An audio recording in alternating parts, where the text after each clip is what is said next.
Hi, myself Chandra Sayer, SNS College of Engineering. Today in this video, we are going to see a case study on V-Build drive in Richhold Inc. So it's a company. Here, before entering into the case, we see about this company. So Richhold Inc. is a global supplier to the composites and coating industries with 18 manufacturing facilities in 11 countries. So this company have the plant. The plant have 21 HVAC units with 30 HP motors and 44 fume hood exhaust fans with 5 to 10 HP motors and 4 cooling tower fans drives with 50 HP motors.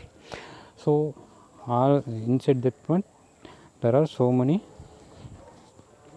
power transferring or power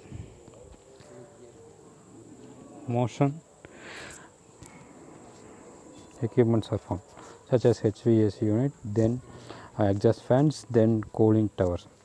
So for all this equipment we need to transfer the power from one shaft to another shaft, that is by using motor. So if we move to transmit the power from motor to the machine, we use, or here they uses V-belt driven. So all the units are driven with the help of V-belt.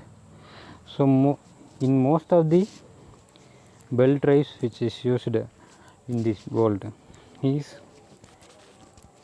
mostly a standard V-belts.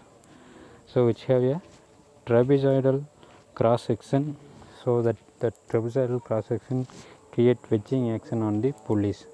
So here if we flat belt is used means then the wedging action is not formed, so the power transmitting capacity is very less. So to increase that power transmitting capacity, the alternate solution is that V-belt. So in the most of the industries, the V-belts are used to transfer the power from one drive to another shaft which is driven. So during the hot summer month, the plants burn approximately 80,000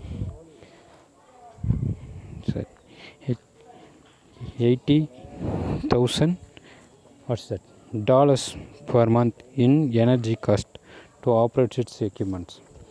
So consider it is a very huge amount.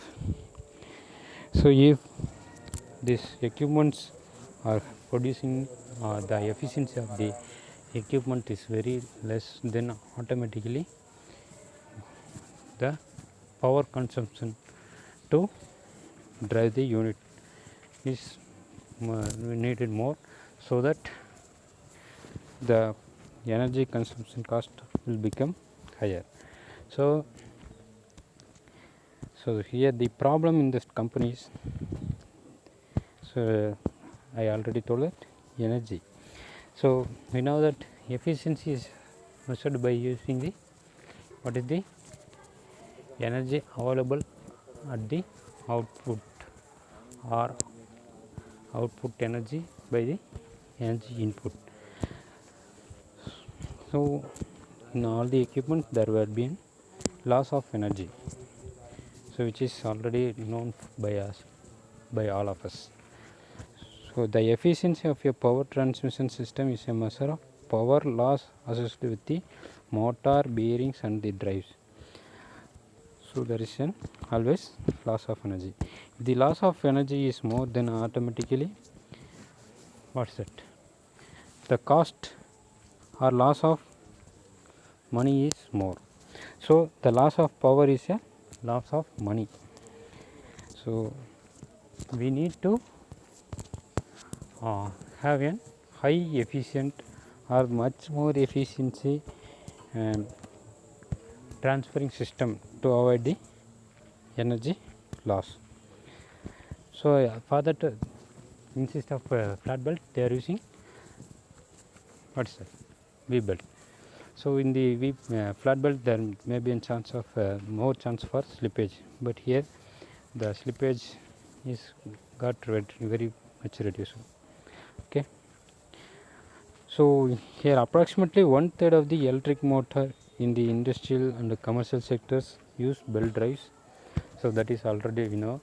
So in most of the companies they uses the belt drives to transfer the power from one shaft to another shaft. Since if the gear is used, then if the machine got damaged or it is gets stopped, we can't able to stop all the electric motors at a time, so that it totally damages the machine. So flexible drives are used in that case. Okay, that is belt drive. Okay, if the efficiency of these systems were improved by mere 5%, then the plant would see tremendous energy savings. Such savings are not out of reach. That is, I already told that there is an always energy loss when transferring the energy or power from one shaft to another shaft by using the belt. So if we increase that efficiency, then automatically the energy saving increases by 5%. That results in a huge amount of savings.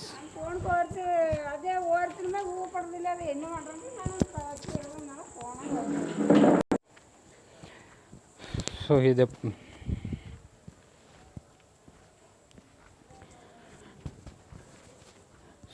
energy loss is the major problem. So how to solve it? So what is the reason behind it?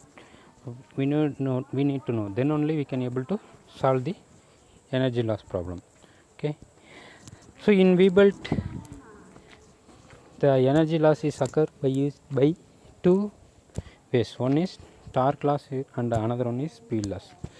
So by means of torque loss and speed loss, we got total energy loss. So the main factor for torque loss is heat generation due to the friction between the belt sidewall and groove surface of the metal.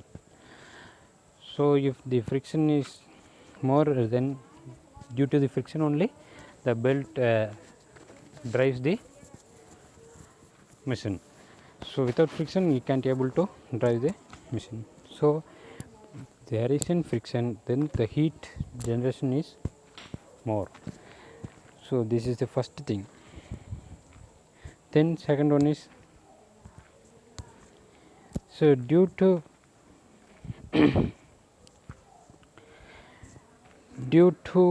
bending, so when the belt moves over the pulley, then automatically the belt tends to bend. So that bending also results in a torque loss.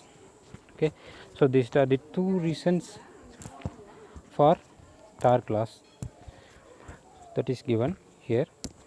So energy loss in belt drives are separated into two categories. One is torque loss and another one is speed loss. So one factor impacting torque loss is heat generated due to the friction between the belt sidewalls and the groove surface of the metal. That is already told. Then the V belt depends on friction. So it is already told that without friction we can't able to transmit the power. So V belt depends on friction. Yes, they are the part of wedging mechanical system and therefore have greater energy loss due to heat generation. So that friction due to wedging action makes much power loss. Then another form of torque loss comes from energy required to bend a belt around a sprocket or sieve or pulley. Okay.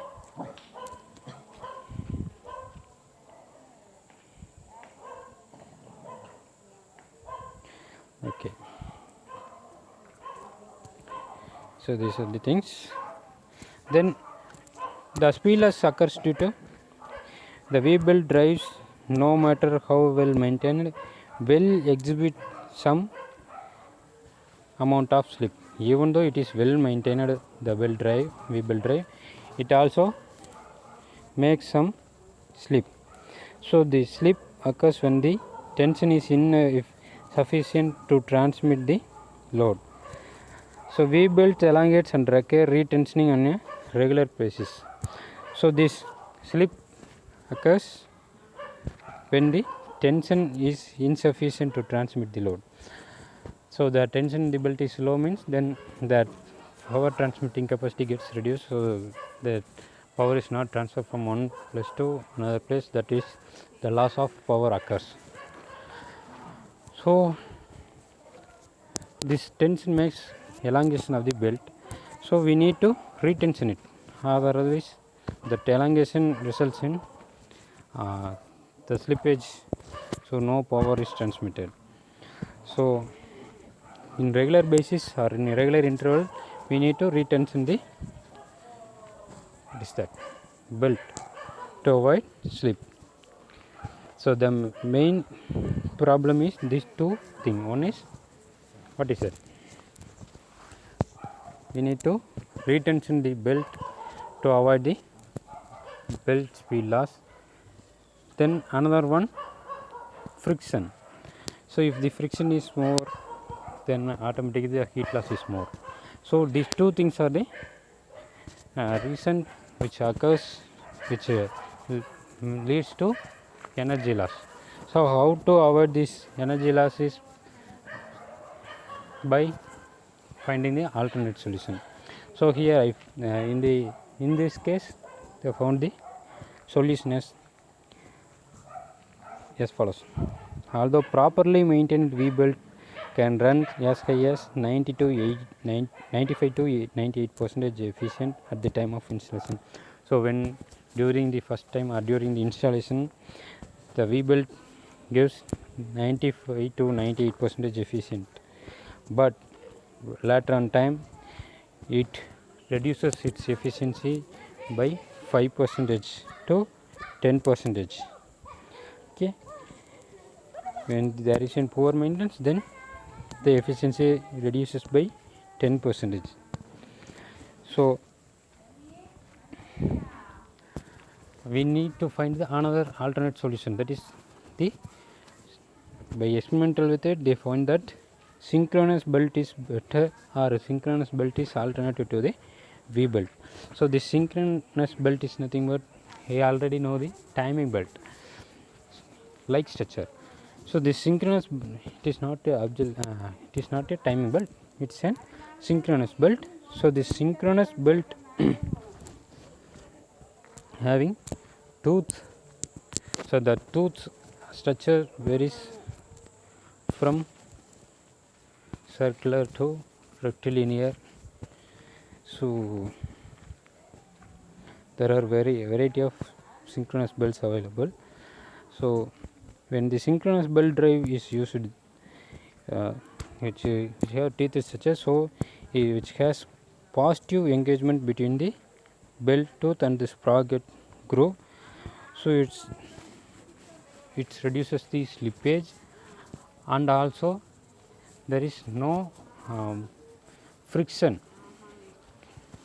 So not due to friction the power is transmitted, so the frictionless is reduced. So that means when compared to V belt drive, it looks cooler while running. Okay, and also when the V belt is used, its cross section looks bigger, that is thicker, but in the synchronous belt is used, then the thickness would become very less. So the thinner cross section is enough in the synchronous belt.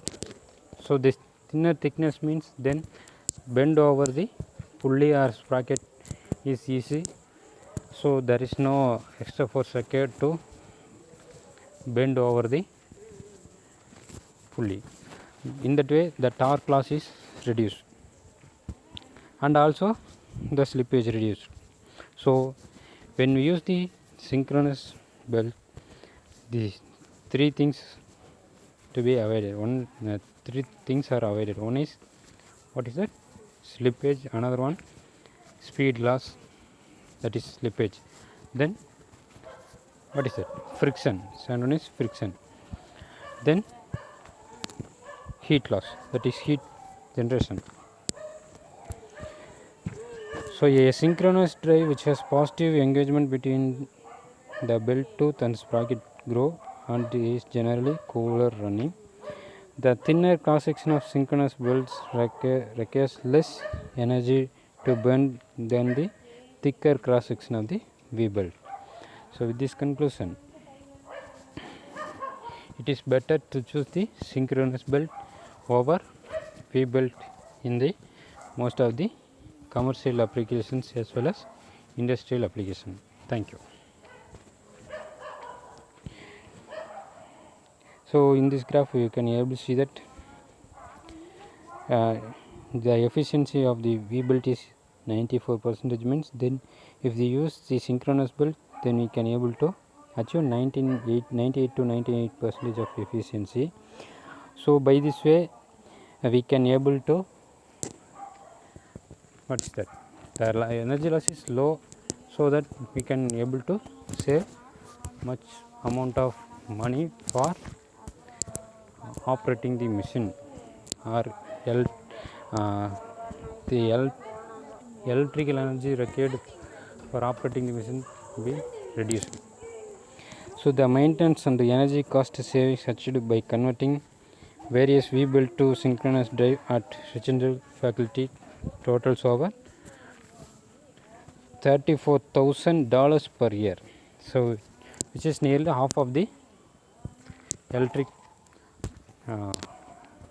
consumption amount or electric consumption cost. I already told that it is about $80,000 per month. So here we can able to save $34,000 per year. So it is a great achievement. Thank you.